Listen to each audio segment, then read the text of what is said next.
Hello everyone, it's Mr. Wolf here, and in this video I'm going to be introducing your task for Monday, October 28th, and I'm also going to be introducing LT5B, or proportional reasoning, for energy. All right, so tomorrow you're going to have a formative, and it's going to be on both of these, but I want you to focus the most on word problems, all right, for a few reasons. Is that this is what we've been working on the most. This is what your first summative is just going to have word problems, but I want to introduce proportional reasoning because that'll be on the second summative, so you have plenty of time to work on it, but it's helpful to at least be introduced to it now so you can keep on working to improve on it. Okay, so if you notice in this packet, there's 4 levels. So level 1, you should be working on, if you just kind of need some individual practice working on like the main concepts, I think these are really, really good pages for that. All right.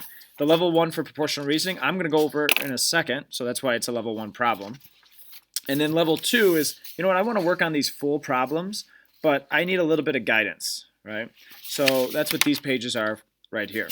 And then level 3, just your normal full problems. And then level 4, there's one problem on the back where you're going to be introduced to the concept of work. Now I'm going to go over this in class this week, but I want you to try to maybe figure out if you could do this type of problem on your own, where we're going to have a force of friction acting on our system. So now something's going to be happening to this part of our LOL diagram right here.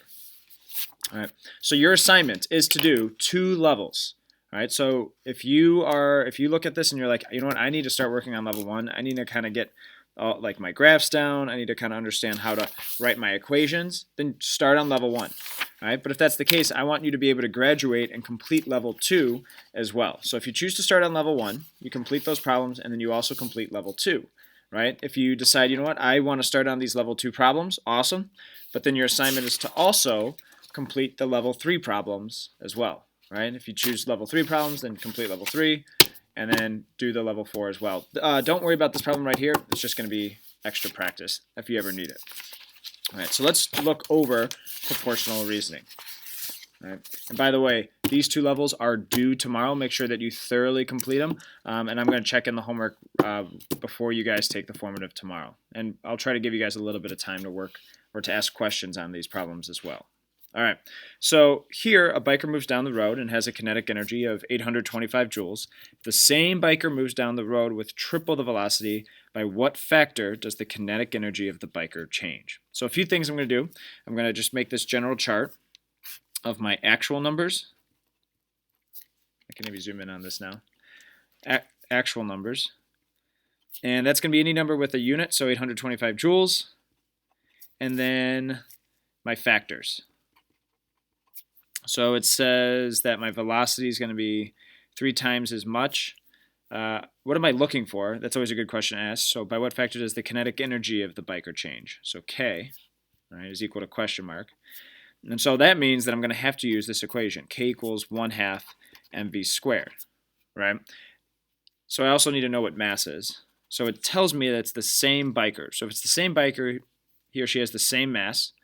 So I'm just going to put in a 1 there because that stays the same. So now I'm just going to substitute. I'm looking for K. All right? And remember, if I have a 1/2 with proportional reasoning, I only care about the numbers that could change. 1/2 will never. It's a constant. So I don't care about it. I'm not going to include it. So my mass is 1. Now I'm just substituting. My velocity is 3 times as much.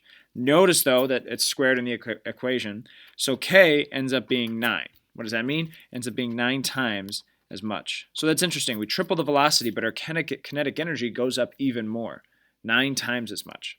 So in terms of what's the new kinetic energy, well, you always take the factor, multiply it by the original, and that gives you your new value. So my factor I just found, right? 9 times as much. My original, I go back to my actual numbers right here, 825, and I'm going to get a new value of 7,425 joules. So my kinetic energy really, really increased by tripling my velocity. All right, so that's just kind of a standard proportional reasoning problem. All right, but now I'd say it gets a little bit more difficult where we have to use our LOLs to solve proportional reasoning problems as well. So a bowling ball is at rest at the top of a 44-meter ramp. So I'm going to start making my LOLs right away. If it's at rest initially, no K, right, because it has no velocity, and it has a height, so I'm going to give it some potential energy. and then it's at the bottom of the ramp, moving with a velocity of v. So if it's at the bottom of the ramp, no potential energy, which means it definitely has a velocity, and all of that potential energy must have been transformed into kinetic energy. All right. So I'm just going to worry about writing my equations right now. UG, because that's what I have, is equal to K. There's no forces right here. Don't worry about it right now, so just 0. So then my variables end up being mgh and 1/2 mv squared. So now I'm going to start to do some proportional reasoning. And again, same thing, actual numbers and my factors. My actual numbers here, just one, because it looks like only one has a unit behind it, is my height is equal to 44 meters. All right, something I probably should have done over here is k equals 825. I want to specify what these variables are. And then my factors. So the first thing I want to do is, what am I looking for? By what factor did the height of the ramp change? So height is equal to question mark. All right. And let's see, other variables I know. The velocity is 2 times as much. Right? It says that it's the same ball that's rolling down the ramp, so mass is going to stay the same. All right, so maybe I could start to solve this equation. So what I'm going to do is I'm no longer going to just say like k equals 1/2 mv squared or ug equals 1/2 mv squared. I have to use this equation right here. mgh is equal to 1/2 mv squared. Essentially, my energy beforehand is going to be equal to my energy afterwards because energy can't be created or destroyed. So I can start plugging variables. Mass is 1, right? G. So what's G? Well, G is the actual number for G is 9.8, right? But then I want to ask myself, does that G change when I go to a higher ramp? And no, because I'm still on Earth. So it's always going to be 9.8, which means it's staying the same. So G, the gravity or gravitational field strength, stays the same. So that's going to be 1 as well. So I'm going to put in 1 for G. My height is what I'm looking for, right? And 1/2 is a constant, so I don't care about it. I want to forget about it. Mass is going to be 1, right? And then my velocity is 2 times as much. Right? So it kind of seems complicated to set up, but then it's not too bad once you start solving. Right? And there's going to be a lot of 1s. So then this ends up just kind of being h. And then 2 squared is 4. So h is 4 times, or my height is 4 times as much. Right? So what that's kind of saying is we know that in my new situation that the ball was raised up to a certain height, all right, a higher height. We know that at the bottom of the ramp it was going with twice the velocity, but in order to make that happen, it had to be going 4 times as high. So again, we don't see these perfect changes where something doubles and the other thing doubles, right? Something might go up and something might even go up even more. All right.